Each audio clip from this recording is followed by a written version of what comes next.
Shabbat Shalom.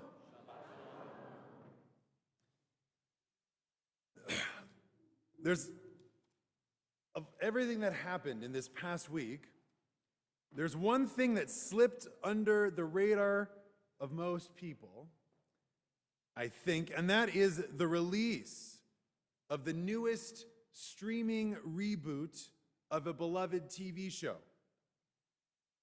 It's called That 90s Show. It's coming out soon, and it's a sequel to That 70s Show. I promise the references will get less specific as we go.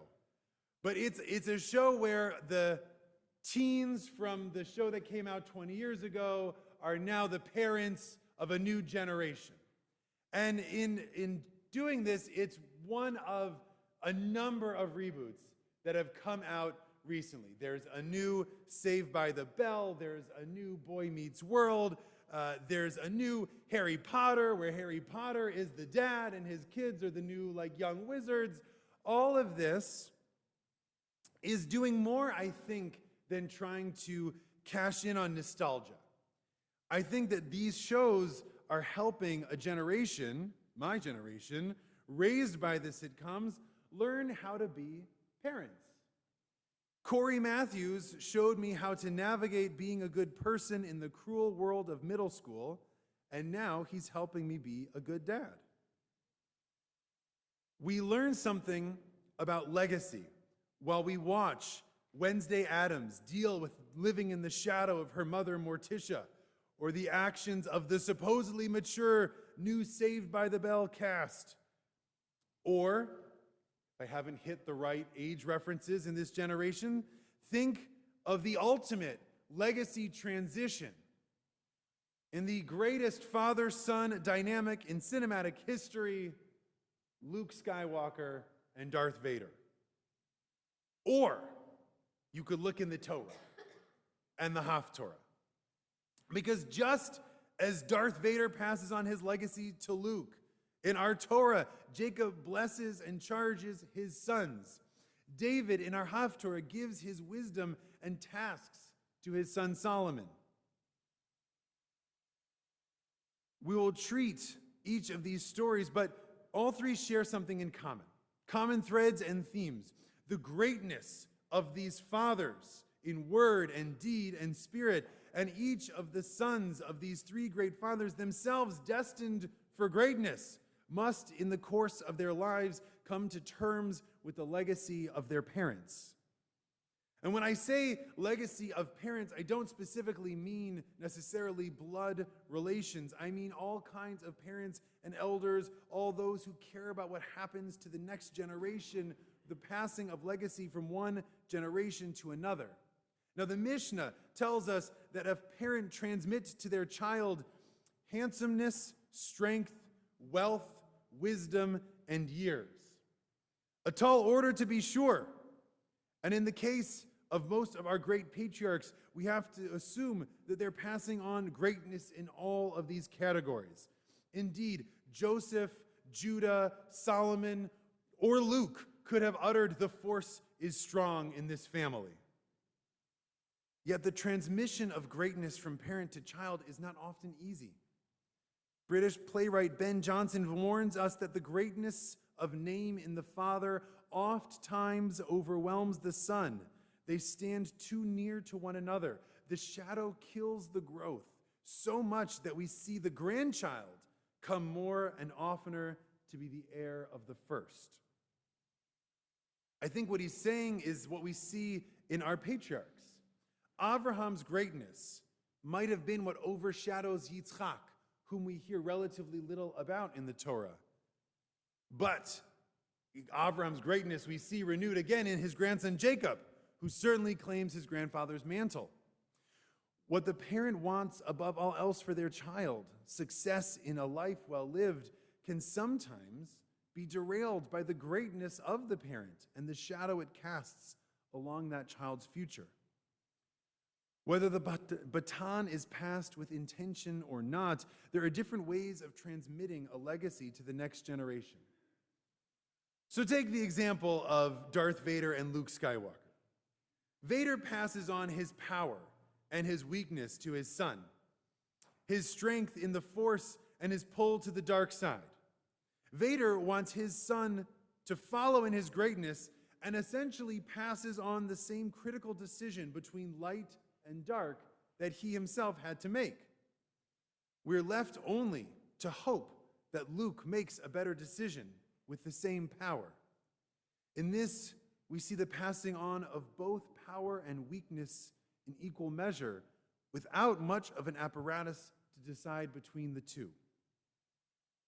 King David, on the other hand, seems to not want to leave any decision-making for his son Solomon. In the Haftorah that we read, he tells his son to keep the Lord's laws and walk in God's ways and be strong, be a man. And David is certainly giving Solomon a compass to guide his actions and exhortations to follow the teachings of Moses. Yet, David goes even further than this. He gives Solomon a list of the personal enemies he has yet to murder and tells his son to not let their white heads go down to Sheol in peace. David is essentially trying to use Solomon as a direct extension of his own life. Unlike Vader or Jacob, as we'll see in a moment, David seems less interested in his son finding his own path and more interested in him continuing David's own work and vendettas. The exact opposite of using one's son as a direct extension of oneself is told in a story in the Mishnah about Akavia ben Machalel, who upon his deathbed told his son that he could no longer rely on Akavia's teachings. And when his son asked him to be recommended to the rabbinic circle, he refused. So this is a great rabbi on his deathbed says, oh, by the way, you can no longer quote me in any of your teachings, and I'm not writing you a letter of recommendation to get into JTS. And when his son says, why? Akavia says, your own deeds will draw you near to the rabbis, or your own deeds will drive you from them. So we have seen three different methods of passing on a legacy. Vader saying, here's power, now you make the choice. David saying, here's power, now you make my choices. And Akavia saying, I'm giving you no power, you have to create your own. And now we enter the story of Jacob. Jacob has all the potential for any of these models. He's had a tricky life, and he could easily pass on those same conflicts to his sons. In some cases, he seems to do so with the favoritism. He could also tell them to live exactly as he lived and carry on his project. Or he could leave things entirely up to them.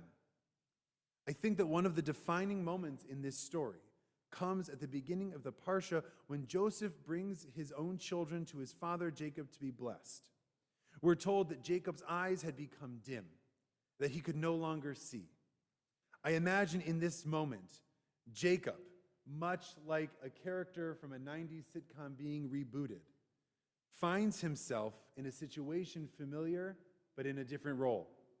As Jacob is sitting here, no longer able to see, I imagine him realizing that he is now exactly in the same position as his father was when he tricked him for his brother's birthright. And I think we all have these moments, maybe not as profound as Jacob's, when we realize that we are in the same position as our parents, when we realize that we have so much of them inside of us, or when we hear ourselves using their exact words to admonish our own children. The moment brings with it for us and for Jacob a feeling of connection and hopefully a feeling of compassion for those who've come before us and those yet to follow. And whether Jacob feels this or not, he seems to try and break the cycle of sibling violence and strife that has marked the Abrahamic family up to this point. Indeed, his blessing seems in many ways to be about togetherness. One of our Hasidic commentaries on this points out that his entire blessing to his kids are about the principle of achdut, brotherhood.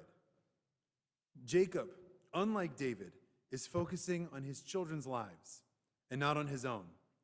And unlike Vader or Akavia, he's trying to give them advice so that they will, in fact, make better choices than he did. And his advice might seem harsh in some moments, but it is a blessing nonetheless. all of us have these choices to make as we think about where we want to leave things for the next generation. Do we pass on our same struggles? In some cases, by default, that's what's going to happen, as there are issues left unchecked in our world for the future to clean up. Do we pass on the choice, doing our best to train the young so that they can make perhaps better decisions than us? Or do we try to find ways to break the cycles in which we find ourselves? Will we have the courage, like Jacob, to act in ways that will change the world for the better? Because what we learn from Jacob is that it must be intentional. We have a choice of how we leave things for the future. We have a choice in how we approach it, and we can, in fact, be quite intentional in doing it. My grandfather is an amazing man who's, thank God, still with us, and he instituted years and years ago family meetings. Whenever we would get together as a family, he would call a meeting. I'm seeing some smirks. Do you guys have family meetings as well? Nice, that's good. Right, that he would call a family meeting with an agenda and everything. And sometimes the agendas would range from questions of, my uncle lost a job and how can we all support him? Or I just got back from Poland and I think there's such a thing as a Polish soul. Whatever it was, we had, do you remember that one? Yeah, that was really fun. And at the time, being a child growing up, I remember just wanting it to end so I could go play with my cousins. Why are we sitting in this circle having a meeting? But I realized that he was doing precisely what Jacob does in this parsha. My grandfather was calling everyone together and asking, literally, this was one of the agenda topics, what is my legacy? And he made all of the grandchildren answer what his and his wife, my grandmother's, what their legacy was going to be to us. And we had to think about it, and we didn't have great answers, I remembered on this one, and we had to write it down and send him a letter later. But he was being intentional. He wanted to know what he was leaving behind, and he wanted to be able to help guide us in that way, as he did and still does. My grandfather calls me every Monday, and we have a talk, and it usually is about his legacy. But the point is, we can all do this. Jacob sits his children down, and he says, did you understand everything I've been trying to teach you? And they respond, Shema Yisrael, Adonai Eloheinu, Adonai Echad. Yes, Israel, Jacob, we hear you. We heard you. God is one, God is here. That check for understanding is okay. It's important. We can turn to other people, whether we're related to them or not, whether there are students, there are children, there are friends, there are people in this community, and say, what have you learned from the generation that you're going to take? What have we left for you? And hopefully they will respond, Shema Yisrael, Adonai Eloheinu, Adonai Echad. We've heard you. We know what this legacy is, and we know how to move forward with it. Because the decision is ultimately up to us. What are we going to pass on? Is it our power, our weakness, our choices, or a compass to make better choices than those that we made? Shabbat Shalom.